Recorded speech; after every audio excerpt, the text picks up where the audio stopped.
Coming up on today's edition of Locked On Eagles, a first look at the Eagles Monday night matchup this coming Monday night against the Washington Commanders. Also, I got some thoughts about DeVonta Smith and his involvement in the offense, and a current look at the Eagles playoff picture in the NFC. If the season ended today, who do we think they would play in the second round of the NFC playoffs? That's coming up on today's edition of Locked On Eagles.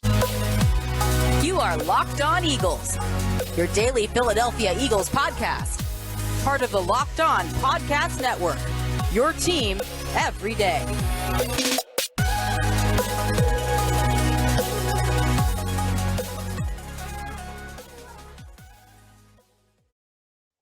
Welcome in, Eagles fans, to a Tuesday edition of your daily Philadelphia Eagles podcast, Locked On Eagles. We thank you so much for making Locked On Eagles your first listen each and every day. Today's podcast is sponsored by BetterHelp. It's not a crisis line. It's not self-help. It's professional therapy done securely online, available to people worldwide. And they have a special offer for my Locked On Eagles listeners. Get 10% off your first month at BetterHelp.com/LockedOn. On today's edition of the show, I want to first take a look at this Eagles Monday night matchup against the 4-5 Washington Commanders. It's a very different looking Commanders team than the last time the Eagles saw this football team. The last time the Eagles saw Washington, week 3, they pretty much saw the 2020 version of Carson Wentz. The Eagles sacked Wentz 9 times in that football game. It was a complete blowout. Jalen Hurts dominated down the field, touchdowns to A.J. Brown, DeVonta Smith. Quez Watkins was drawing pass interference plays deep. The offensive line looked great. It was just a pure dominant performance from both sides of the football as Carson Wentz was not able to get revenge. And although this game, again, it's a very different looking team and it's a better team, right? The Commanders with Carson Wentz, they were 2-4. Since Wentz went down with that thumb injury, Taylor Heinicke has led them to a 2-1 record, 4-5, only a half a game back from a wild card spot.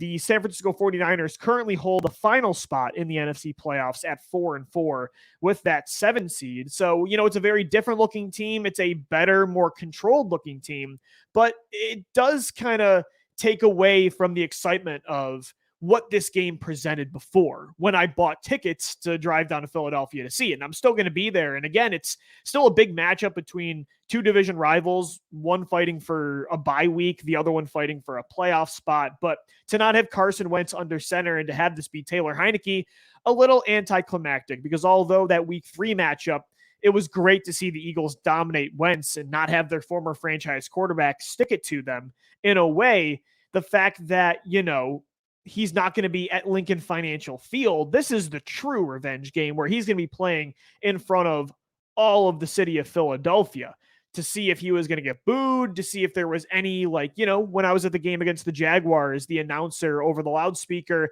at the stadium welcomed Doug Peterson back. And, they showed the statue and the Super Bowl banner on the big screen. Was curious to see if they were going to do anything like that for Carson. So to not have him in this game definitely takes away a bit of, the entertainment value. But again, it's still a really good game against, honestly, again, you remove the Wentz storyline, but it's a better Commanders team. Taylor Heinicke, you can still go after him. You can still force turnovers, as the Eagles have all year. The number 1 team in turnover differential in the entire NFL. Taylor Heinicke has thrown an interception in all 3 starts. But at the same time, they do feel more controlled. It feels like Heinicke better utilizes all his weapons. I'm a fantasy owner of Curtis Samuel, and he has been dominant for me lately. They beat the Green Bay Packers. They beat the Indianapolis Colts. Not world-beating teams, obviously disappointing in 2022. But, overall, they just look like a more complete team since Carson Wentz went down. And so it's going to be a good test. Again, Washington is just on the cusp of being a playoff team. It's kind of crazy considering how up and down the NFC East has been over the last, 5-6 years, that all 4 teams in the division have a chance of being in the postseason this year. It really is crazy. And Washington is looking like they might get Chase Young back too, their former 2nd overall edge rusher a couple years back, one of the best young pass rushers in the league, going up against Jordan Mailata. So they're getting him back potentially for reinforcements. It's going to be a really good game on primetime football. The crazy thing about this game, too, when it comes to Wentz and Heinicke and that quarterback storyline, let's say, hopefully the Eagles win this game, right? And this isn't the trap game where the undefeated season ends. But Washington, if they make the playoffs, right? Let's say Heinicke, maybe they lose this game, maybe they beat the Eagles, or let's say they keep winning, though, and they keep staying alive, and they stick with Heinicke over Carson Wentz when he comes back from that injury that was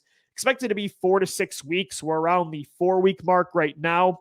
Maybe Carson doesn't come back and take that job. And the crazy part is, this is probably it for Wentz, right? I mean, you look at the Colts was seen as that second chance to play under Frank Reich.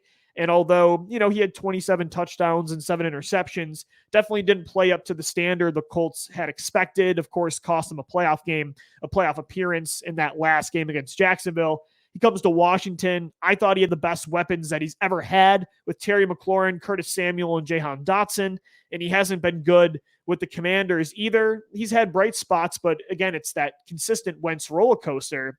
This was really, I think, that last hurrah where a team was willing to spend multiple draft picks, 2/3, to see if Wentz could still be a franchise quarterback. Not to say Carson Wentz won't ever be a starter again after this year, even if Taylor Heinicke keeps the starting job for the remainder of the season and they keep fighting for the playoffs. But I feel like this is the last chance where a team asks the question, can Carson Wentz be the guy, not just a guy? After this, is it just a bridge like quarterback for a team that, drafts a young player that needs development, right? Like, let's see if he's in a situation like the Tennessee Titans where Ryan Tannehill at this point, I think, is a placeholder for a very raw Malik Willis. But we know eventually Malik Willis is going to be the guy. They're going to give him that opportunity. I wonder if Carson Wentz is going to be that guy after this year. Unless he comes back and he takes over for Heinicke and he leads Washington to the playoffs, I think that's the reality that he's facing. And I wonder with Carson if he's willing to do that.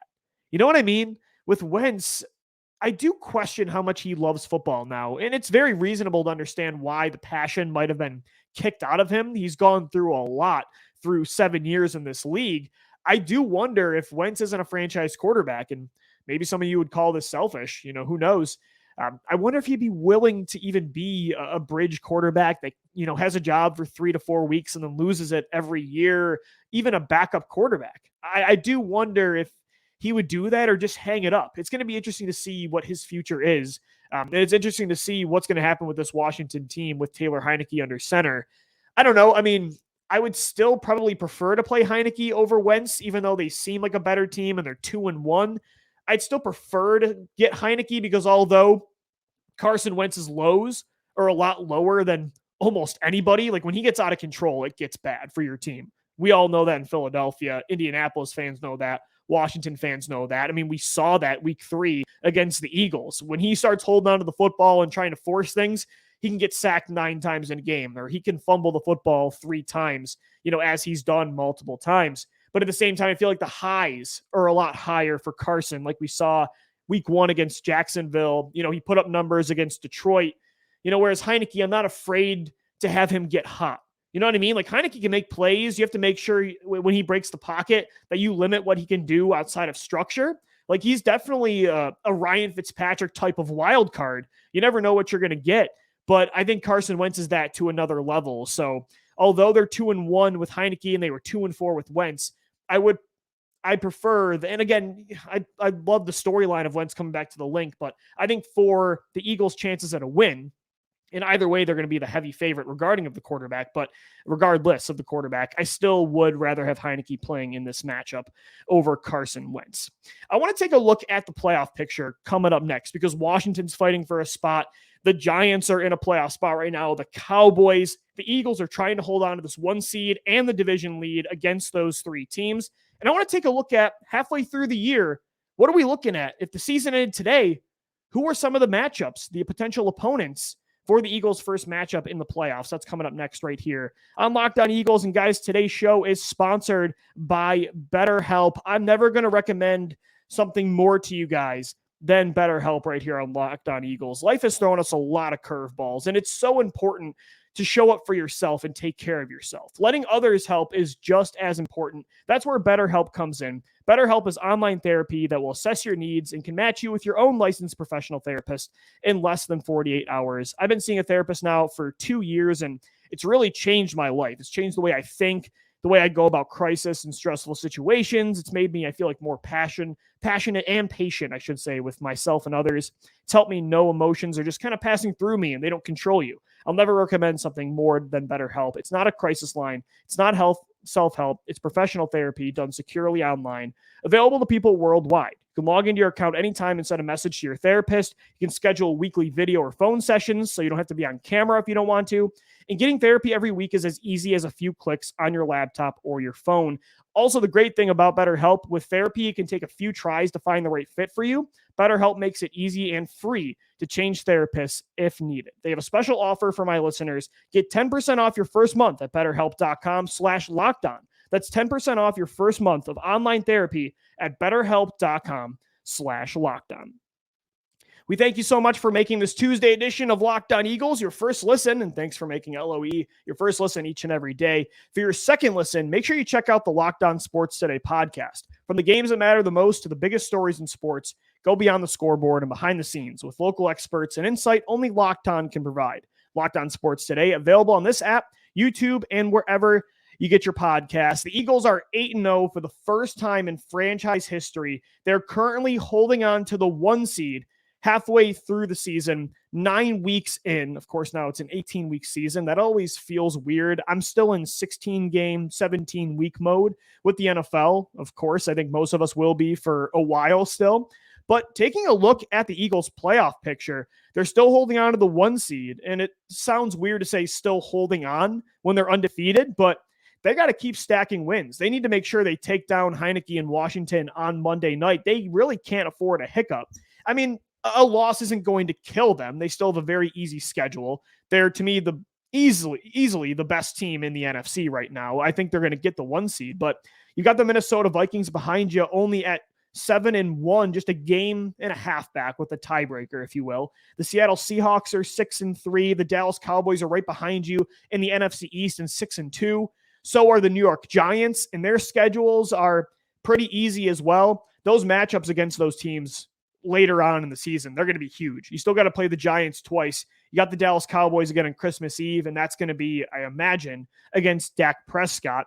So the Eagles got to keep stacking wins. But right now, they're still pretty comfortable in that 1 seed, undefeated, a pretty easy schedule the rest of the way. You've got the head-to-head tiebreaker on Minnesota. You've got it right now on the Dallas Cowboys. I think although the Giants are 6-2 and you play them twice, you're clearly a superior team than New York. New York has 6 wins, but all of them have come within 1 possession.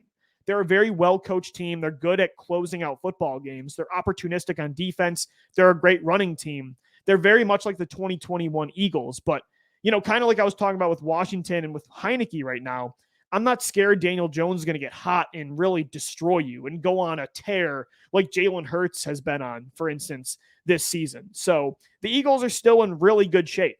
If the season ended today, so of course they would have the only bye week in the NFC, and that's huge. You want the playoffs to run through Lincoln Financial Field.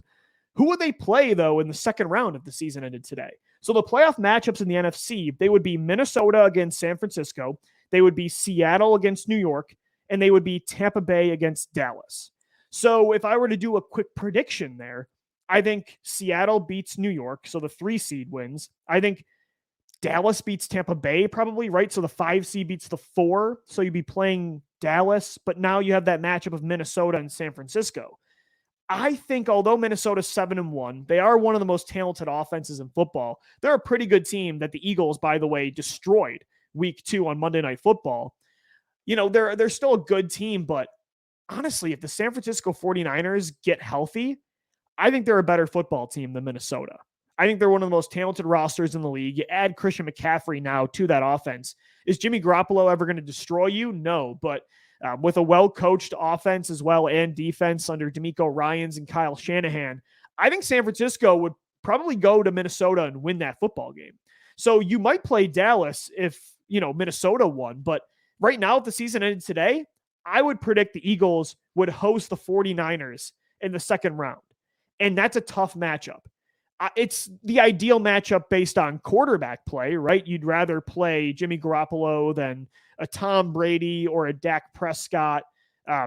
Or maybe, I'd probably rather play Garoppolo or Daniel Jones or Geno Smith than Jimmy Garoppolo. Maybe not Geno, actually, which is crazy to say in 2022, but I might rather play Garoppolo than Geno Smith. But either way, I'd rather not play San Francisco than those other teams in the first round based on how good their roster is on both sides of the ball. I really like their coaching staff. They made the NFC title last year. They've made a Super Bowl and an NFC title in the last 3 years. That's not an ideal first opponent in the divisional round. No matter what, you're going to play a good team in the second round of, any playoff. But that's not an ideal scenario. We would definitely be rooting for Minnesota, I think. So you have a chance of playing either the Giants or the Cowboys.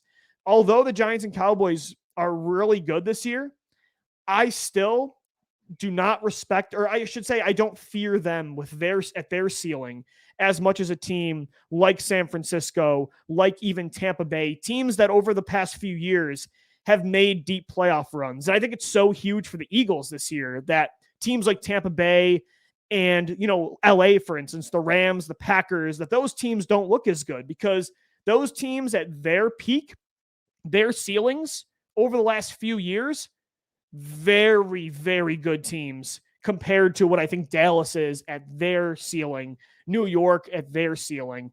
I think and I've said on the show before, I think it's a nice trade-off to, it stinks that you have 3 good teams in your division you got to deal with. It makes you uncomfortable even at 8-0, but I would much rather, I'd rather trade off having Tampa Bay not be great and the Rams and the Packers and the 49ers deal with injury issues in this conference.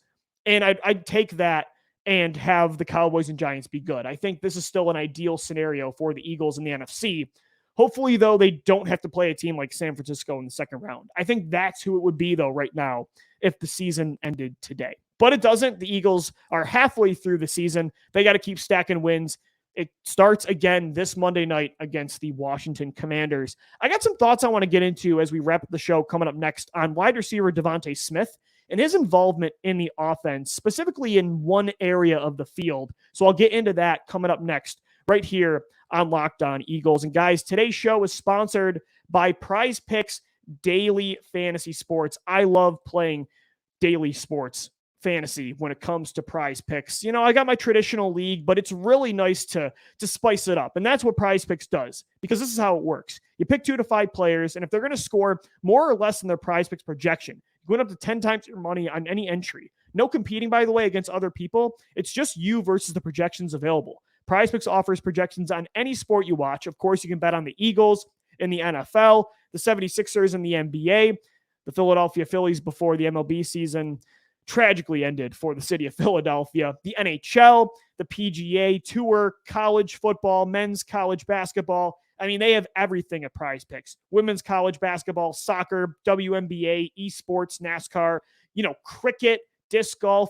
Trust me, if you're a big sports gambler, Prize Picks is the site for you. Entries can be made in 60 seconds or less. It's that easy. Safe and fast withdrawals as well. Currently operational in over 30 states and Canada. All you got to do is download the Prize Picks app or go to prizepicks.com to sign up and play daily fantasy sports. First-time users can receive a 100% instant deposit match up to $100 with the promo code LOCKEDON. If you deposit $100, Prize Picks is going to give you $100. If you deposit $50, Prize Picks will get you $50. Don't forget to enter the promo code LOCKEDON at sign up for an instant deposit match up to $100. I'm Louis DiBiase. We're wrapping up this Tuesday edition of Locked On Eagles. Thank you so much for making Locked On Eagles your first listen each and every day. Wrapping up the show, I want to get into DeVonta Smith real quick in the season he's having so far in 2022. Overall, he's had some big games, and he's on a pretty solid pace. Right now, DeVonta Smith, through 8 games, he's got 40 catches for 442 yards and 2 touchdowns. So he's on pace for, around 900 and, let's see, doing some math now. Again, I got to get used to the 17-game schedule. He's on pace for over 900 yards receiving. He's going to surpass what he did as a rookie last year. He had 64 catches for 916 yards. He's on pace to have over 80 catches right now and over that 916-yard total from his rookie year, which set the record for most receiving yards in Eagles history from any rookie receiver. So he's still having, a really solid season. He had that huge game the last time they played Washington week 3. Week 2, he was really good against Minnesota. He carried the load against Arizona through the air in that, huge roller coaster matchup against the Cardinals in the desert. So DeVonta has, he's had his games for sure this year. But one area I would like to see more of from number 6, and I don't know if it has to do with really the fact that he's not getting open. I think he's absolutely creating separation in this area. I think he's just not getting opportunities for different reasons.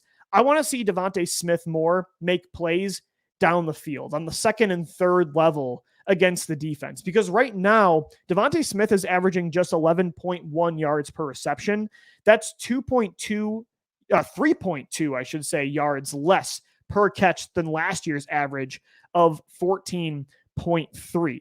He's 73rd this year in yards per reception. Of course, that number is a little misguided because there's some players involved there that don't have nearly as many targets or receptions as DeVonta, but it goes to show he's not among the top half of the league in yards per reception. Again, 3.2 yards less than his average last year. And there's still, of course, a lot of time, but I would love to see DeVonta Smith get more involved down the field. And of course, this isn't a huge concern. This isn't a huge red flag about DeVonta or about the offense, what it's lacking, right? I mean, you've seen the Eagles are one of the best teams in the league this year when it comes to explosive plays in the passing game. So who cares really who does it as long as the team is getting that kind of production? It's mostly from A.J. Brown, right? Hasn't been much of DeVonta Smith and Quez Watkins, but they are getting it. So it's not a huge concern. And also in this offense with so many mouths to feed, there's going to be lulls for everybody. I mean, everybody's had their blow-up game. Dallas Goedert last week, A.J. Brown the week before, DeVonta against Washington and Minnesota, A.J. Brown against Detroit, Miles Sanders even against Jacksonville. So there's going to be lulls. I mean, that's just par for the course as well. And I even like that they're using him in the slot more and they're using him in more short yardage situations, trying to get him in space more than they did last year. So there's a lot of positives still and reasons you shouldn't be concerned about this. But I do feel like Smith is just as good as any wide receiver in football when it comes to making plays down the field. And I want to see him just get more opportunities to do that. Like last week, for instance, it was just a matter of timing. The first play of the game, DeVonta Smith in the slot, he burned his defender and it was a 92-yard touchdown wide open, but Jalen Hurts had to flush the pocket to the right and he did not see DeVonta. So some of it's just, him and Hurts not being on the same page at times. Some of it's schematic. Some of it's, where they're using him compared to A.J. Brown. And, again, preferences of what they're trying to do. They've used him a lot more in the screen game this year and, over the middle of the field. And Hurts is just, targeting Brown more. That's where I want Smith to get more involved. I'd like Hurts to just give Smith more opportunities, whether it's a contested catch, whether it's giving him more deep routes, because he's really good. I mean, we saw the last time they played the Commanders, he mossed Kendall Fuller multiple times. I mean, skinny Batman, he might be skinny, but he's one of the best receivers still at going up and high pointing the football. His length and body control is absolutely incredible. And last year, Smith had the most deep targets of 20-plus yards down the field without a single drop. So the production, the proof is in the pudding. I just want to see him get more of those opportunities. The sky isn't falling. He's still been very productive this year. That's just one area of the offense where I'd like to at least see DeVonta get, more opportunities. Again, the Eagles are still doing it downfield. I would like to see, DeVonta and even Quez Watkins get, not as many opportunities as A.J. Brown, but definitely more than they're getting for sure. I just noticed that stat earlier today about DeVonta and kind of thinking about his role. And, hopefully there's more breakout games for number 6 in the future. Could be against Washington again, Monday Night Football. We'll see. We've got another show for you tomorrow to preview the game. Thursday's Crossover Thursday with Locked On Commanders. Friday as well. We've still got 3 more shows for you downloaded into your phone on all podcast platforms, on YouTube as well. And make sure you always hit us up on Twitter, Talking Birds all throughout the day, at Locked On Birds and at DiBiase LOE. But I'm going to sign off for now. Thanks so much for making Locked On Eagles your first listen each and every day. Make sure your second listen is the Locked On Sports Today podcast, the biggest stories of the day, plus instant reactions, big game recaps, and the take of the day. Available on the Odyssey app, YouTube, and wherever you get your shows. As always, thank you for downloading. Thank you for watching and listening. Locked On Eagles, and let's go Birds.